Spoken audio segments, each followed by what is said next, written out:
Hey guys and welcome back. स्वागत है आप सभी का एक बार फिर केल्विन में। तो आप सभी की डिमांड पर और आप सभी के प्यार के बाद, आप सभी की सपोर्ट के बाद एक फिर one shot video business studies की लेकर आए हैं हम। और जिस वीडियो में हम चैप्टर नंबर 6 पूरा करेंगे, social responsibilities of business and business ethics. बड़ा छोटा चैप्टर, लेकिन स्कोरिंग है बहुत छोटा सा है। इतना छोटा सा है, कम से कम 40-45 मिनट में खत्म कर दूंगा इसको। जल्दी से जल्दी खत्म करूंगा क्योंकि बच्चों ने बहुत सारे मैसेज किए, सर मजा आ गया। 5 घंटे से भी कम में हमने 5 चैप्टर्स की तैयारी की। बच्चों ने बताया स्कोर कि उनके 90% 95% तक मार्क्स आए हैं सिर्फ और सिर्फ वन शॉट देख करके। तो ज्यादा बात नहीं करेंगे, ज्यादा बात नहीं करेंगे, शुरू करेंगे अपना चैप्टर नंबर 6। तो आ जाइए, चैप्टर का नाम फिर बोल रहा हूं, social responsibility and business ethics. Business की सोशल रिस्पॉन्सिबिलिटी क्या है और बिजनेस एथिक्स क्या है। आइए जी, सबसे पहली वाली स्लाइड पे। सबसे पहली वाली स्लाइड हमारी, आजा भाई, जल्दी जल्दी जाना है बच्चों को। सोशल रिस्पॉन्सिबिलिटी, चलिए सबसे पहले मैं आपको चैप्टर 1 में लेकर के चलता हूं। चैप्टर 1 क्या है? चैप्टर 1 हम क्यों बात कर रहे हैं चैप्टर नंबर 1 की? चैप्टर नंबर 1 में हमने कहा था कि भाई जो बिजनेस होता है उसके दो ऑब्जेक्टिव्स बड़े मेन होते हैं। सबसे पहला था ऑर्गेनाइजेशनल ऑब्जेक्टिव। ऑर्गेनाइजेशनल ऑब्जेक्टिव जिसके अंदर सर्वाइवल प्रॉफिट ग्रोथ की बात की थी, इसकी बात नहीं करनी है चैप्टर में, तो चैप्टर और छोटा हो गया। तो दूसरा जो ऑब्जेक्टिव था वो था हमारा सोशल ऑब्जेक्टिव। हमने वहां पर भी कहा था सोशल ऑब्जेक्टिव में क्या करती हैं कंपनीज, क्या करती हैं फर्म्स। सोशल ऑब्जेक्टिव में हम बात करते हैं सोसाइटी की, हम बात करते हैं सोसाइटी की, कि भाई हमें सोसाइटी का भी साथ साथ ध्यान रखना है। देखिए कितना अच्छा एक फोटो लगाया हुआ है। तो आपको पर्यावरण का पूरा ध्यान रखना है, आपको अपनी सोसाइटी का पूरा ध्यान रखना है। यह है हमारा सोशल ऑब्जेक्टिव। भैया रहना है सोसाइटी में, रह रहे हैं सोसाइटी में, काम कर रहे हैं सोसाइटी में, रिसोर्सेज ले रहे हैं सोसाइटी से, रिसोर्सेज बेच रहे हैं सोसाइटी में, तो सोसाइटी का ध्यान रखना पड़ेगा। पैसा वैसा कमा लिया, सर्वाइवल स्टेज क्रॉस करके आए हैं, प्रॉफिट स्टेज क्रॉस करके आए हैं, ग्रोथ स्टेज क्रॉस करके आए हैं, तो अब जो है सोशल रिस्पॉन्सिबिलिटी पूरी करनी पड़ेगी। तो ये हमारी जिम्मेदारी है। रिस्पॉन्सिबिलिटी का मतलब क्या है? रिस्पॉन्सिबिलिटी का मतलब हमारी जिम्मेदारी, हमारी लायबिलिटी, कि हम अपनी सोसाइटी का ध्यान रखें। It refers to responsibility of business to its obligation to take decision and perform the action which are desirable। जो सोसाइटी हमसे चाहती है हम उसके लिए वैसा वैसा काम करें। भाई पेड़ वेड़ लगवाओ, लोगों को अच्छा अच्छा खाना खिलवा दो, कभी कभी भंडारा भी कर दो। तो ये है हमारी क्या, यह है हमारी एक तरह से सोशल रिस्पॉन्सिबिलिटी। तो ये हो गई सोशल रिस्पॉन्सिबिलिटी। अब इसके बाद एक स्टेप और आगे चले गए, बात कर रहे हैं बिजनेस की, पढ़ रहे हो बिजनेस, तो अब क्या हो गया, कंपनी की बात करी आपने, तो कंपनीज की एक अलग से रिस्पॉन्सिबिलिटी बन गई, तो उसका नाम भी एक अलग रख दिया। सोशल रिस्पॉन्सिबिलिटी से पहले एक वर्ड लगा दिया, सोशल रिस्पॉन्सिबिलिटी से पहले एक वर्ड लगा दिया, कॉरपोरेट। यानी कि जो कंपनीज हैं उनकी सोशल रिस्पॉन्सिबिलिटी बना दी। तो आप कहोगे कि भाई सोशल रिस्पॉन्सिबिलिटी सबकी है, कंपनीज की क्यों कॉर्पोरेट सोशल रिस्पॉन्सिबिलिटी बिल्कुल अलग से क्यों कह रहे हैं हम? ऐसा क्यों कह रहे हैं कि कॉर्पोरेट सोशल रिस्पॉन्सिबिलिटी? देखिए भाई, हमने आपको बताया था चैप्टर नंबर 3 में, क्या चैप्टर नंबर 2 में बता दिया था कि कंपनी जो होती है वो एक ऐसी फॉर्म ऑफ बिजनेस ऑर्गेनाइजेशन है, बड़ी मेहनत से बनती है और सबसे ज्यादा पैसा कमाती है। सबसे ज्यादा पैसा कमाने का मतलब सबसे ज्यादा रिसोर्सेज भी तो वही यूज कर रही होगी सोसाइटी की। तो अब उसकी जिम्मेदारी बनती है जो उसने पैसा कमाया है उसका एक बहुत छोटा अमाउंट, बहुत छोटा अमाउंट सोसाइटी के ऊपर खर्च करे। That is called corporate social responsibility. तो corporate social responsibility is the responsibility of enterprise for their impact on society. इससे बड़ा फायदा मिलता है कॉर्पोरेट सोशल रिस्पॉन्सिबिलिटी जो करता है इसका। चलो मैं एक बढ़िया सा एग्जांपल देता हूं। इसका एक बढ़िया सा एग्जांपल है हमारे टाटा कैंसर हॉस्पिटल। ये जो टाटा वगैरह हैं ये अपने कैंसर हॉस्पिटल्स चलाते हैं, बहुत सारे ऐसे काम करते हैं जिससे लोगों को फायदा पहुंचता है, जिससे सोसाइटी का फायदा होता है। तो ये होती है कॉर्पोरेट सोशल रिस्पॉन्सिबिलिटी। अब आप कहोगे क्या सबको मैंडेटरी है इतना कॉर्पोरेट सोशल रिस्पॉन्सिबिलिटी में हिस्सा लेना? मैंडेटरी है पर सबके लिए नहीं। वो क्या है, वो इस वाले डायग्राम में देखते हैं। This is called CSR funnel. Corporate social responsibility funnel. Funnel का मतलब क्या होता है, जिससे हम वो छानते हैं कोई चीज, उसको फनल बोलते हैं। जिस कंपनी का टर्नओवर 1000 करोड़ रुपए से ज्यादा है, जिसकी नेटवर्थ 500 करोड़ से ज्यादा है, और उसका एनुअल नेट प्रॉफिट कितना है, 5 करोड़। अगर उसका एनुअल प्रॉफिट 5 करोड़ है तो उसमें से मात्र और मात्र कितना देना है उसको, 2%। किसका, एवरेज नेट प्रॉफिट का, एवरेज नेट प्रॉफिट का। अगर लॉस हो गया, बल्ले बल्ले, कुछ नहीं देना। तो गवर्नमेंट ने मात्र इतना कराया, 5 करोड़ में से 2% दे दो प्रॉफिट का, लॉस पॉस का नहीं, नेटवर्थ का नहीं, टर्नओवर का नहीं, केवल और केवल प्रॉफिट का। तो ये है हमारा सीएसआर में मैंडेटरी, ये है ऑब्लिगेशन आपकी। तो आप इतना बड़ा काम कर रहे हैं, थोड़ा बहुत देश हित में कीजिए, लोगों की भलाई के लिए कीजिए, ठीक है। इसके बाद आता है हमारा आर्ग्यूमेंट्स। ये बड़े इंपॉर्टेंट हैं, ये क्वेश्चन बन जाएगा कि भाई क्या चीजें हमारे पास, कौन कौन सी चीजें सीएसआर करने से, सीएसआर के फेवर में क्या चीजें हैं, और सीएसआर के नुकसान क्या क्या हो सकते हैं। नुकसान ज्यादा नहीं है, मैक्सिमम प्रॉफिट ही होगा, सीएसआर करने से ज्यादातर फायदा ही फायदा होगा। तो सबसे पहले आर्ग्यूमेंट्स देख लेते हैं जो फेवर में है, जो आर्ग्यूमेंट्स इसके फेवर में है। Justification for existence and growth. अगर आप सीएसआर करते हो, अपना काम बहुत अच्छी तरीके से करते हो, तो सर्वाइवल, प्रॉफिट, दोनों वाला ऑब्जेक्टिव पूरा होगा और ग्रोथ पर भी पहुंच जाओगे, ठीक है। तो ये है पहला point. Long term interest of the firm. जो भी फर्म अगर ऐसी है जिसका इंटरेस्ट पैसा कमाने में है, सोसाइटी को बनाने में है, तो उसको सीएसआर करना पड़ेगा। Avoidance of government regulation, avoidance of government regulation and maintenance of society, दोनों चीजों के लिए मैंडेटरी है क्या हमारा, मैंडेटरी है हमारा CSR. Availability of resources with the business, business के पास रिसोर्सेज आसानी से आती रहेंगी। Better environment for doing business, और holding business responsible for social problems. यानी कि बेटर एनवायरमेंट, जब आप सीएसआर करेंगे, सीएसआर का मतलब क्या है, आप ऐसे कुछ काम करेंगे जिनसे पॉल्यूशन वगैरह कम हो, लोगों को फायदा हो, तो एनवायरमेंट के लिए काम हो जाएगा। दूसरी बात, holding business responsibility for social problems. जो आपके समाज में बुराइयां हैं, आपके सीएसआर के पैसे के थ्रू उसको हम दूर कर सकते हैं। समाज में बुराई क्या है, हमारे इंडिया में बहुत कम बच्चे पढ़ने जा रहे हैं, तो कुछ ऐसा किया जाए कि भाई बच्चे हमारे स्कूल जाएं, हर बच्चे के पास एक्सेस हो जाने का स्कूल। तो ऐसी चीजें करना, this is called corporate social responsibility. बहुत सारे जगहों पे हमने देखा है कि वहां पर टॉयलेट्स नहीं होते, बहुत सारी कंपनीज पैसा देती हैं और वो पैसा खर्च होता है शौचालय बनवाने में, that is also a corporate social responsibility. आज मैं अब जा रहा था कहीं पर, मैंने देखा दीवार पे बड़े अच्छे अच्छे ड्राइंग्स, पेंटिंग्स बनी हुई हैं, लोगों को जागरूक कर रही हैं वो। तो उसके नीचे मैंने देखा क्या लिखा हुआ था, उसके नीचे लिखा हुआ था a CSR initiative by this this this.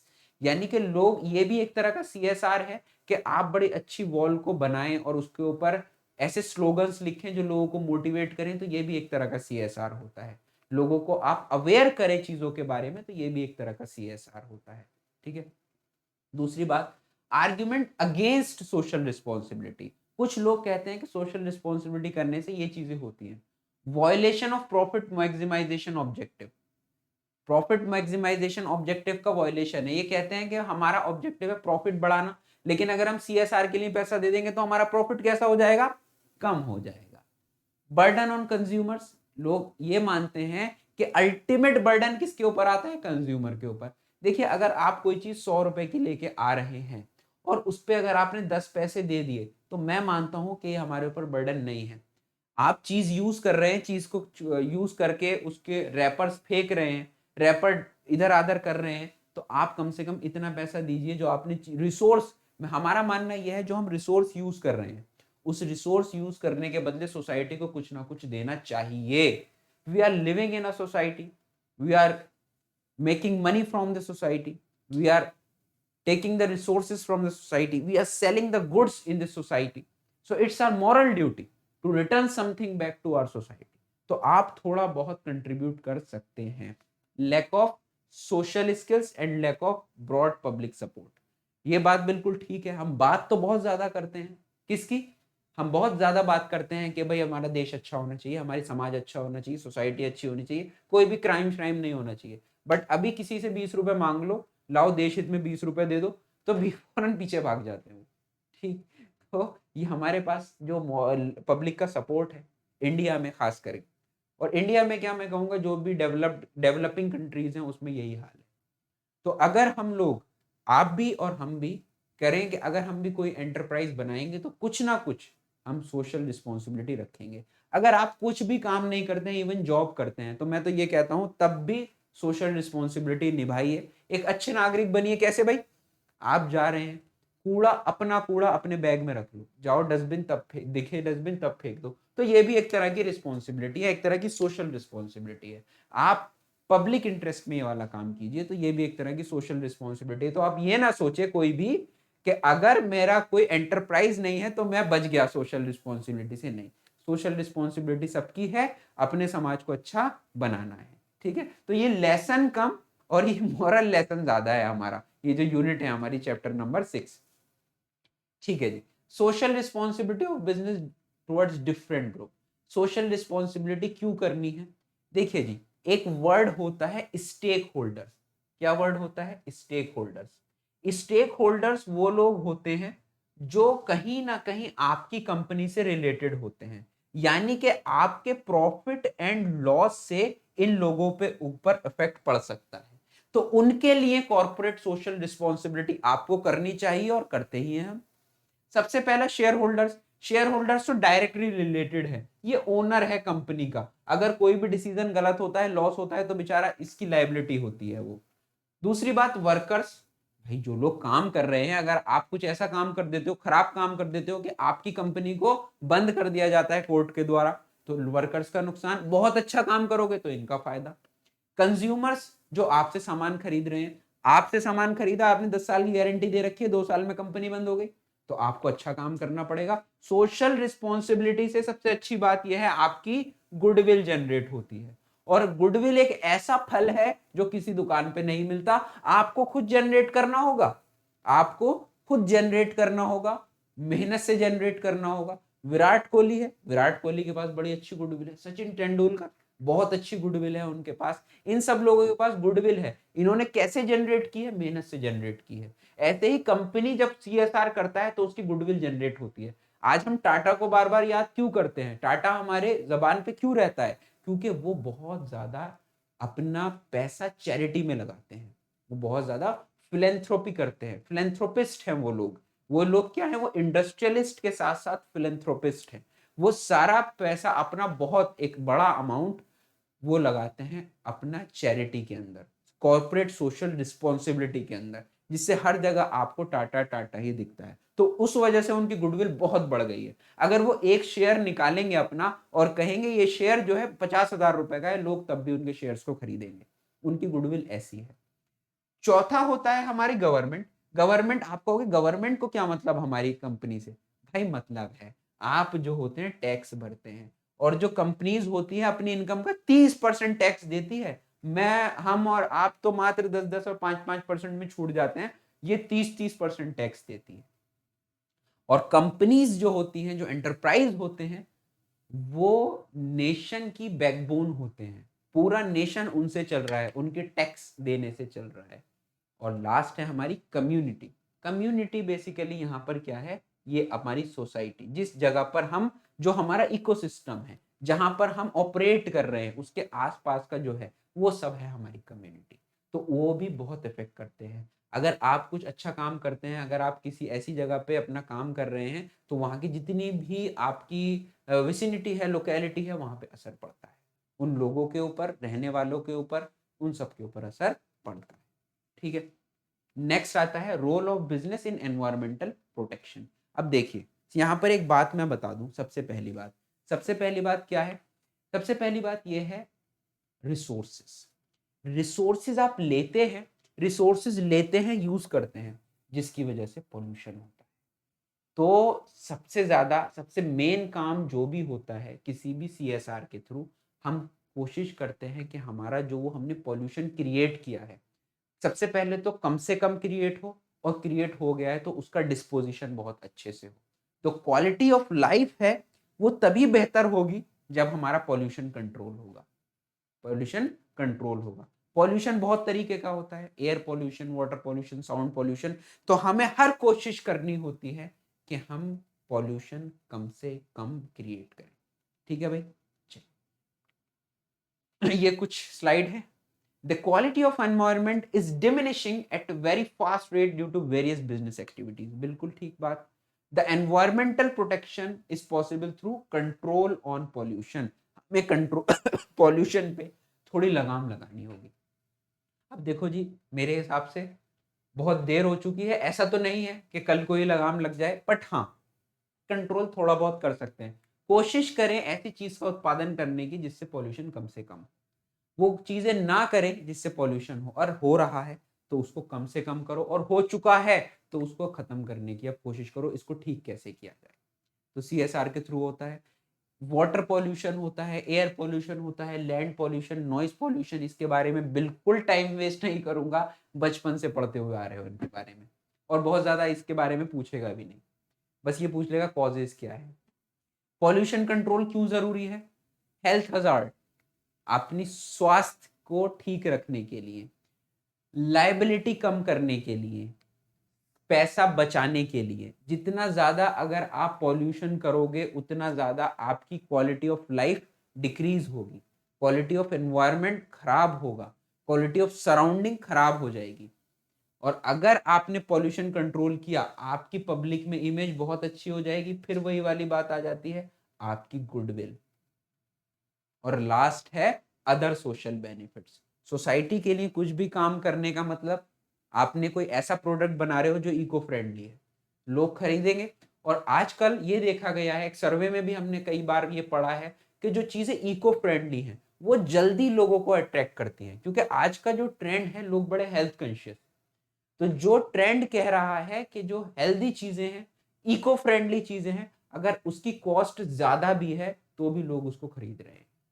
ठीक, आप देख रहे होंगे मैक्सिमम लोग अब किधर की तरफ जा रहे हैं, वो जो पॉट्स होते थे मिट्टी के बर्तन, उसकी तरफ जा रहे हैं। लोग ग्लास यूज कर रहे हैं प्लास्टिक की जगह, शीशा। तो ये क्या है, ये सब इको फ्रेंडली कन्वर्जन है, इको फ्रेंडली होने का फायदा है। अगर आप अच्छा प्रोडक्ट इको फ्रेंडली निकालते हो तो बिकेगा, ऐसी टेंशन नहीं है कि वो नहीं बिकेगा। महंगा जरूर होगा लेकिन बिकेगा, है ऑडियंस हर तरह की खरीदने वाली। अब आते हैं बिजनेस एथिक्स। बड़ा अच्छा टॉपिक है, छोटा सा टॉपिक है। एथिक्स की अगर मैं बात करूं, बिजनेस एथिक्स की, तो एथिक्स बेसिकली क्या होता है? एथिक्स का मतलब होता है हमारी वैल्यूज। क्या होता है जी? अरे यहां तो दिखेगा भी नहीं, यहां दिख जाएगा। एथिक्स का मतलब होता है हमारी वैल्यूज, यानी कि जो भी आपके घरों में आपको सिखाया पढ़ाया जाता है, दैट इज कॉल्ड वैल्यूज। कि भाई बड़ों का आदर करो, कोई अगर परेशानी में है उसकी परेशानी को हल करने की कोशिश करो, लोगों की मदद करो, किसी के साथ भी बुरा बर्ताव गाली गलौज ना करो। This is called ethics. अब यहाँ पर एथिक्स से पहले बिजनेस एथिक्स लगा हुआ है। अब आप कहोगे फिर बिजनेस लगा दिया, अरे भाई किताबी बिजनेस की है तो मैं क्या कर सकता हूँ। बिजनेस एथिक्स का मतलब जब आप बिजनेस करते हैं उसके अंदर आपको किस तरह की वैल्यूज दिखानी चाहिए। देखो मेरे हिसाब से सबसे पहली बात, आपको ट्रस्ट, आप बहुत ज्यादा ट्रस्ट वर्दी होने चाहिए, लोग आपके ऊपर ट्रस्ट करें। सबसे पहली बात, चीट किसी के साथ ना करो। ठीक है जी, कोई भी क्रेडिटर है आपका, उसका पैसा लिया है तो आप उसको वापस दो। सामान कोई भी खराब मत बनाओ, सोसाइटी के लिए, कंज्यूमर्स के लिए कोई भी सामान खराब मत बनाओ, अच्छे से अच्छा सामान प्रोड्यूस करने की कोशिश करो। This is called this is called ethics. Business ethics में यही सब होता है। तो एथिक्स का मतलब जो है ये ग्रीक वर्ड से आया है, इसमें मैंने स्लाइड भी लगाई है। तो word ethics is derive from the Greek word ethos, which means character, norms और मॉरल्स ऑफ द कम्युनिटी। तो ये हो गई हमारी वैल्यूज, हमारे जो वैल्यूज हैं, हमारी जो अच्छी शिक्षा है, ये है हमारे एथिक्स। तो business ethics refers to the moral principle और rules of behavior which should govern moral conduct of a business। यानी बिजनेस एथिक्स बताता है कि हमें ऐसी चीजें फॉलो करनी है जो कि सिर्फ सही की तरफ लेके जाए, गलत नहीं, केवल और केवल सही की तरफ, राइट राइट राइट, गलत की तरफ ना लेके जाए, वो है हमारे business ethics. Example of business ethics, अच्छा सामान बेचिए, टैक्स समय पे भरिए, वर्कर्स को अच्छे से पे कीजिए, किसी के साथ बुरा बर्ताव मत कीजिए, using fair waits for measurement of commodities, 1 kilo का मतलब 1 किलो ही दीजिए, 1 किलो का मतलब ये नहीं 700 800 900 ग्राम पकड़ा दिया आपने। तो ये है कुछ एग्जाम्पल्स। मैं तो ये कहता हूँ सबसे बड़ी बात, आप एक प्रोडक्ट ऐसा बनाएं जो ज्यादातर लोग अफोर्ड कर सकें, तो ये भी एक तरह की बिजनेस एथिक्स है। ऐसा नहीं है आपने अनएथिकली ज्यादा चार्ज कर रखा है, उतना उसकी वैल्यू नहीं है। आपने ऐसा प्रोडक्ट बनाया है जो बहुत खराब है, वो सबसे गलत चीज है। आप पैसा भी ले रहे हो, खराब प्रोडक्ट दे रहे हो, दैट इज रॉन्ग। तो ये कुछ एथिक्स के बारे में। Elements of business ethics, top management commitment, हमेशा जो एथिक्स है, वैल्यूज हैं, रूल्स हैं, वो टॉप मैनेजमेंट बनाते हैं। टॉप मैनेजमेंट ऐसा एक पिरामिड होता है, टॉप मैनेजमेंट, मिडिल मैनेजमेंट और lower level management. Top level में कौन कौन आते हैं? सीईओ आते हैं, बोर्ड ऑफ डायरेक्टर्स आते हैं, प्रेसिडेंट आते हैं, वाइस प्रेसिडेंट आते हैं, ये सब कंपनी के जो होते हैं ये बनाते हैं। Publication of a code, publication of a code मतलब रूल्स एंड रेगुलेशन, ये जब आप अपनी कंपनी बनाते हैं उसके अंदर पहले से ही बना लेते हैं। Establishment of compliance mechanism, compliance का मतलब होता है जितनी भी हमारी रूल्स वगैरह हैं इसको एस्टेब्लिश करना, कोड बना करके फिर उसको फॉलो भी कराना। Next is involving employ at all levels, ये भी एक तरह का एलिमेंट है बिजनेस एथिक्स का। इसको बोलते हैं वर्कर्स पार्टिसिपेशन। इसको क्या बोलते हैं? Workers participation. अब हम बोल तो रहे हैं ये टॉप लेवल के लिए है, लेकिन जो एनवायरमेंट है आपका वो डेमोक्रेटिक होना चाहिए। आपको अपने साथ वालों को भी अपने साथ में इन्वॉल्व करना चाहिए, उनके सजेशंस लेने चाहिए, कुछ चीजों पे वोटिंग भी करानी चाहिए। और उसके बाद आता है मेजरिंग रिजल्ट, कि भाई एथिक्स को रूल्स एंड रेगुलेशंस को फॉलो करेंगे, कहां तक फॉलो हो रहे हैं, 6 महीने में कितने, कोई एथिक्स पे कोई वैल्यूज हमारी खराब तो नहीं है। अगर कोई हमसे गलत रूल बन गया है या जो ज्यादा लोगों के हित में नहीं है उसको हटाना भी है, दैट इज कॉल्ड मेजरमेंट।